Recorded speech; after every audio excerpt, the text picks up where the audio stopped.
Hi kids, Ziggy's barking. I don't know what he's barking at, but I think it's okay.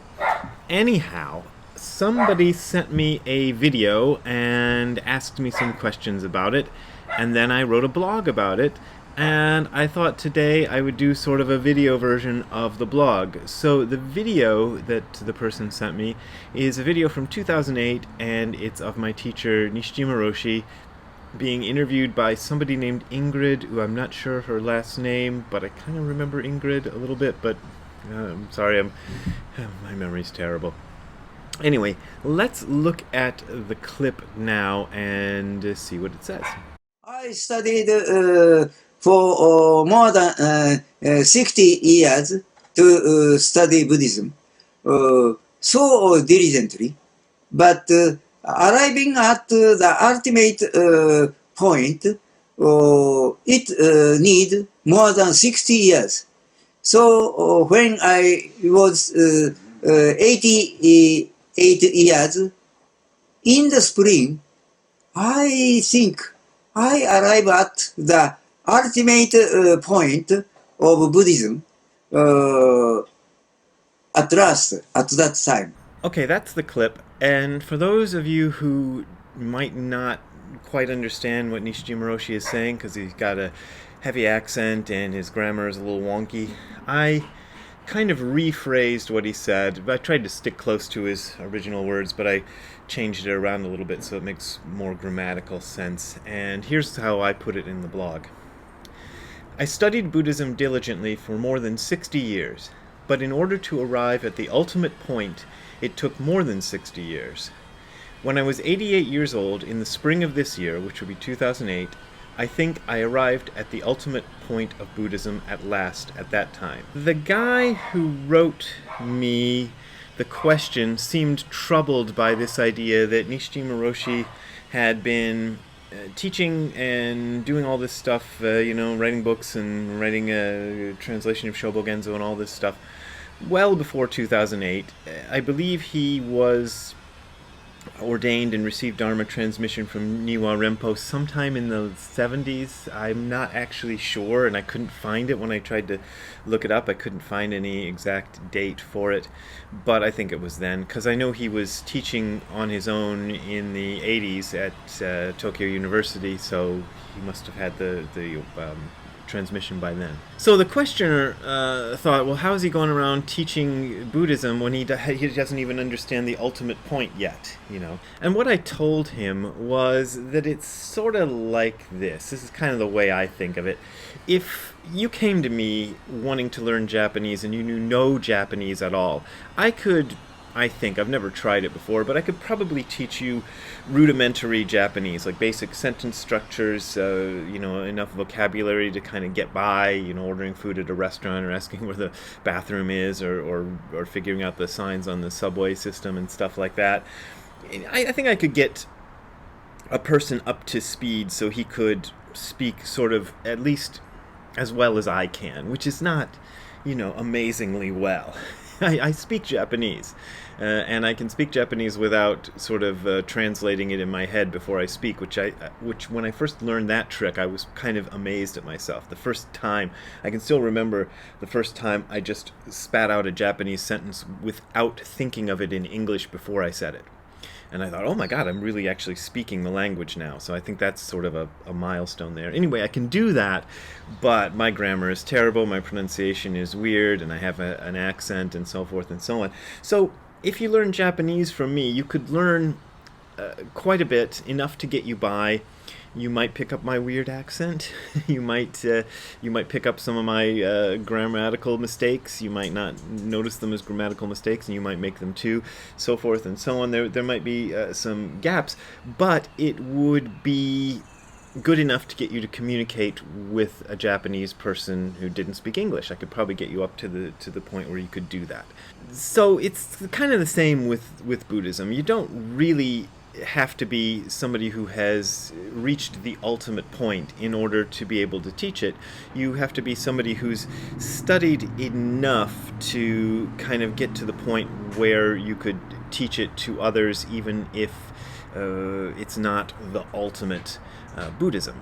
And the way the process works of a person receiving Dharma transmission is kind of touchy-feely.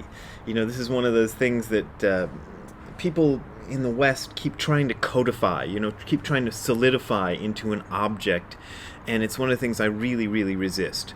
But there's certain organizations in the West who would like to make it so you had to fulfill this, this, and this, and this in order to become a transmitted teacher of Buddhism. And traditionally, that is not how it worked at all. The tradition is that the teacher who has received transmission kind of looks at her or his students as they're going along, and then if they spot somebody who they think is ready to go out and teach on their own, then they do the Dharma transmission. But there's no set of requirements laid out for that, and that's what would have happened between Niwa Rempo Roshi and Nishijima Roshi before he was Nishijima Roshi. Would have been that Niwa Rempo Roshi decided that Nishijima Roshi was ready to go out and teach on his own, and so he gave him the transmission. There's no board of something looking over it to double check it. You know, it's just a very human to human thing, and that's how it works. Now, for me, this video is kind of interesting because I stated in the blog that I don't remember him ever saying anything like that to me, that he'd reached the ultimate understanding, or what did he say, reached the ultimate point, I think is what he said. And thinking about it and reflecting on it subsequent to writing the blog, I think maybe he did say that to me. There were certain conversations where I can remember where he sort of alluded to something like that during the last few times I talked to him. And I never pushed him on it. It was never, he never kind of said, look, I've reached the ultimate point, and here's what it is, and here's how it happened, and gave a great description. I'm the idiot who did that kind of stuff, and I don't claim that what I reached was the ultimate point.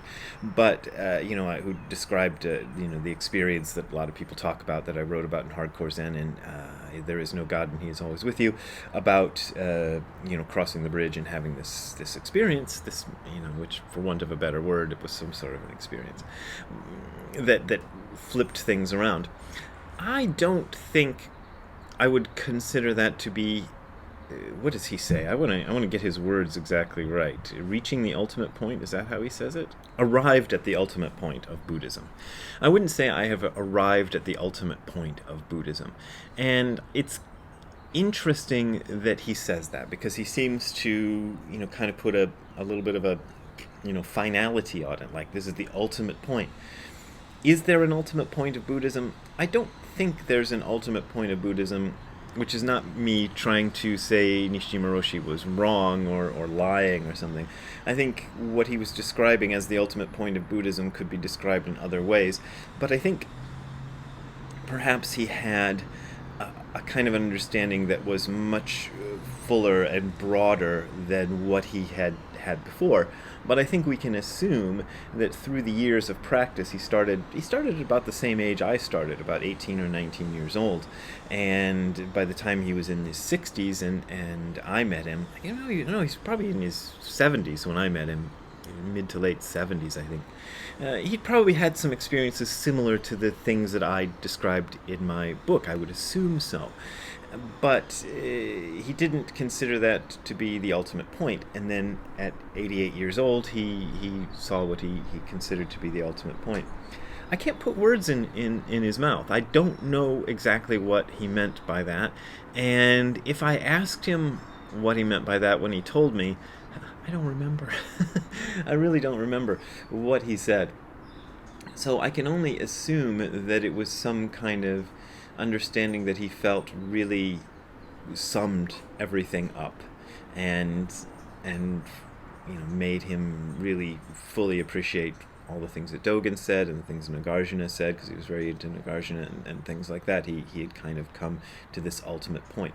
But that didn't mean his teaching before then was lousy. So there you go. That's what I think of that video. Now, people have been asking me about the Stephen Batchelor and me's conversation, that's bad grammar, that we had last Saturday, and I've been talking to the Gaia House people, and I think that they and Stephen Batchelor are okay with me putting it on the YouTube channel here, but I want to make sure, absolutely sure, that they say definitely yes, we're okay with that, because I don't want anybody getting mad at me. So what I've been doing this morning is I started editing the thing into little chunks, to because it's 2.5 hours long or something like that, and you don't want to deal with 2.5 hours. So I'm trying to edit it into sections of specific topics, and then pending their permission, I'll start putting it up on this YouTube channel. We'll see when that happens. So there's something for you to look forward to, I guess. Anyway, if you want to donate to me being able to put things together on YouTube, then you can send money to this URL you're seeing below. Actually, the URL will take you to my Patreon and PayPal links. That is my only way of making a living these days. I didn't get paid for talking to Stephen Batchelor. I don't get paid for anything, really, except for what you guys send me and a trickle of book royalties, which add up to like the price of a couple of sandwiches. It's not that great. So I really depend on you. If you're having financial trouble, do not donate to me, because I'm hanging in there and things are okay. But they're okay because people do keep donating, so thank you very much for that. See you next time. Have a good time all the time. Bye.